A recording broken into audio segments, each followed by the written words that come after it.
So Vanessa, how have things been going? It's been all right. A little stressed out.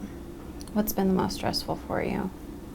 I just have been bending over backwards to kind of get things together and situated with my home and everything, the financial aspect of everything.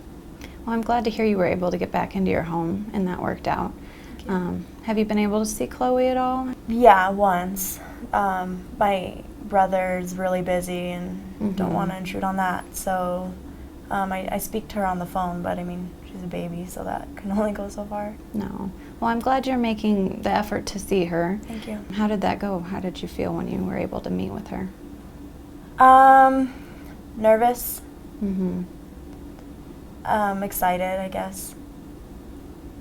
Okay. Well, I want to work with you to get some more visits set up. We can figure that out with your brother and his schedule because we want to make sure you're able to see her as much as possible, okay? So kind of the purpose of what we're meeting about today is I just want to see, what your concerns are. I know you've had some experience working with the department in the past. So I want to do as much as I can to alleviate those concerns for you. And also talk about, what our concerns are as the department and kind of how we address those to move forward, okay? Okay. If you want to start out talking to me a little bit about what you're worried about. What do you mean what I'm worried about? With regard to either the department or, what you're worried about with Chloe, what do you want to see happen? I don't want her to get attached to anyone else. I mean, I'm her mom, and so I feel like time is going by and she doesn't have a bond with me.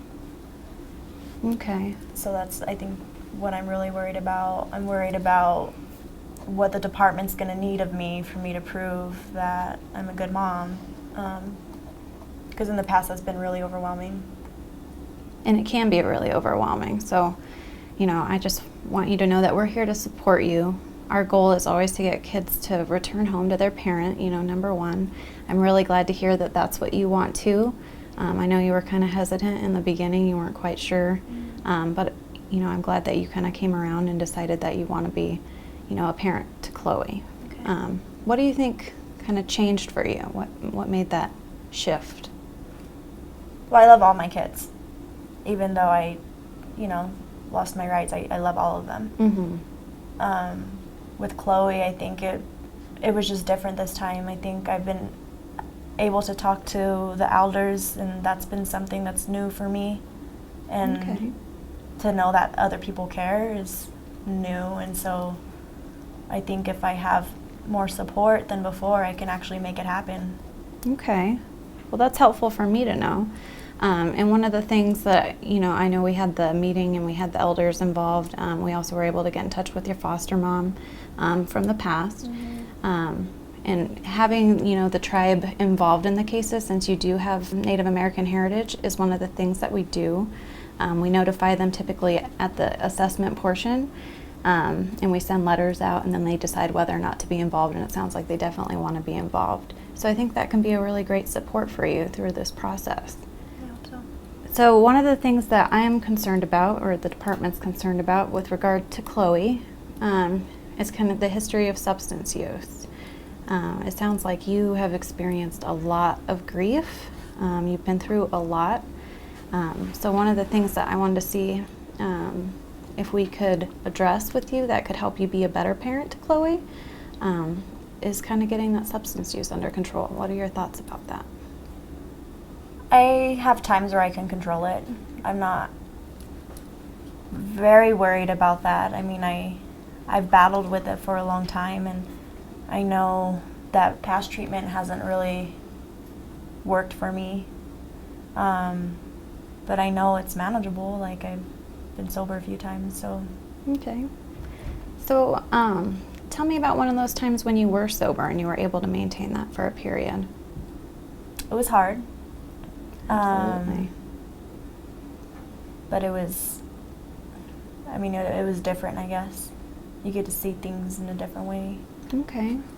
So, when you say things were different, what is some of the things that you noticed that were different? I was a lot more active. Okay. I was a lot more anxious. And I think I was a lot more hopeful, for sure. Okay. So what do you think could be helpful for you to really build support around that? It sounds like you've been able to maintain sobriety for short periods of time, but we really want to get you that sustained sobriety, right? Because you're a better parent when you're sober. Do you agree with that? Yeah. So if we were going to start out probably with an evaluation just to see what type of treatment would be beneficial for you, like how long, how intense, is that something you would be willing to do? Like I said, it's just treatment, I think, is just something I'm not, like when I was sober, it was because I chose it personally. It wasn't really involving treatment. So I'm just kind of skeptical with the treatment that I was in before. No, and I hear that a lot, and I understand that some treatment works for some people and doesn't work for others, and that's why we really rely on the evaluation to kind of get that expert opinion on what would be beneficial. So it doesn't necessarily mean that you're going to do the same treatment you've done before. I typically try to make sure that you're not going to do the same stuff again, because I don't want you just kind of going through the motions if it didn't work. But just kind of getting that initial eval and seeing, what would work for you and for Chloe. The other thing that I wanted to talk about is your grief and loss. Have you ever done any kind of therapy surrounding, you've been through a lot. Yeah, I had a mentor a while when I was in the system growing up. Okay. That was helpful for me, but after I aged out, it was it's kind of on my own. But I guess since then, talking to an elder that I connected with for my tribe has been helpful. Okay. So it sounds like you want to continue to kind of be connected with your tribe and the elder. Would you be interested in going to any type of individual therapy or kind of support groups even through the tribe might offer? I think something that the tribe may offer, because it's nice to be with people that I can connect to. Okay. Now that we've kind of identified what some of the concerns are and we've talked a little bit about those, I want to kind of move on to the next step. And so one of the things that we do is we identify what we call a risk statement. Are you familiar with those? Okay. So we're going to kind of go back through that. I know you've done it before, but I just want to make sure that things are clear as we move through this case, okay? So the first risk statement, I think that would apply to Chloe, is that she's at risk possibly for physical harm or neglect if you continue to use substances. I would never hurt her. And I'm not saying that you would hurt her. More of my concern would be around possibly you couldn't provide the supervision that she needs. If you're using, maybe she doesn't have enough clothes or enough food, or she might miss feedings, she might get left alone, things like that. Is there anything you disagree with or would want to add to that? No, that's it. Okay.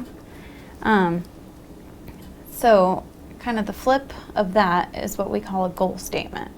And the goal statement is, if we weren't concerned about those risks, what would it look like? What would we see? So part of that would be Chloe would be safe from physical harm and all of her needs would be met. Because she would have food, she would have clothing, she'd have supervision that she needs. She'd be safe. Anything that you would add to that? We would be bonded and attached to each other. That's a good addition. And I would agree with that as well. So kind of how we look at a treatment plan is, you know, if 0 is we're at the risk statement and 10 is we're at the goal statement, where do you think we would be on that scale? Well, if I had her in my care, I think I would be more motivated to abide by the treatment plan. So I guess if she were in my care, I would be like at a 6. At a 6. But right now it's kind of hard. Okay. So if you had her in her care and you were at a 6, where do you think you're at now? I mean, to be honest, like a 1. Okay. And so what do you think it's going to take to get you even just up to a 2? What do you think would be helpful? I want to see her more. Okay. I want to feel supported by my elders and have them hold me accountable. And I think just being overwhelmed with DHS, I mean, to some people it motivates them, but for me it's just kind of like I feel like I already know what might happen because it's happened before, so I don't really. And I mean, I don't blame you. I understand, you know, that you've had experiences with us in the past that haven't been all that positive. And I'm going to be upfront and I'm going to tell you that our goal is to get Chloe back home with you. And, you know, I want to provide all the support that I can around getting you the services that you need to be successful. So kind of in talking about the services that we have available, do you currently have any insurance right now? Medicaid. Medicaid? Mm-hmm. So what we're able to do is I make referrals out to different providers depending on the services that you need. One of the services I think would be valuable for you would be a substance use evaluation. So one of those providers would just contact you, do the evaluation. We would pay for that evaluation, and any of the services recommended that Medicaid doesn't cover. So what I have here is a release of information. Basically, I'll have you read through it, but what it allows me to do is provide information relevant to your case to providers who I'm making referrals to, and it also allows them to contact me with information about, you know, how your appointments are going, how your attendance is, how engaged you are, things like that. They are not going to talk to me in depth. You know, if it's a therapy, they're not going to tell me what you talk about in your therapy sessions, but, you know, kind of give me, are you doing well? Are you improving, making progress, things like that. Do I have access to those records too? You will, yes. You can request those. There's a formal request process, but I can definitely go over that with you if that's something you would like. So if you want to read over that, and then I'll just have you sign on the second page. There's a signature portion, and let me know if you have any questions. And I'll just sign it. I've done it before. Do you want a copy of that for your records? Yeah, please. I'll make you one on the way out. Well, I think that's pretty much what I have for you today. I really appreciate you taking the time to come in and meet with me. I know it's been really hectic, you know, the past couple months, but I really just want you to know that we're here to support you through this process. And so we're going to have another appointment, we'll say on Wednesday afternoon. Does that work for you? Mm-hmm. Okay. And at that, we're going to go ahead and work on developing your treatment plan. I want to work on that with you so that you know what your expectations are kind of moving forward. And we'll work on that then. So let me give you my card and give me a call if you have any concerns or questions that come up in the meantime, okay? Okay. Thank you so much. All right. Thank you.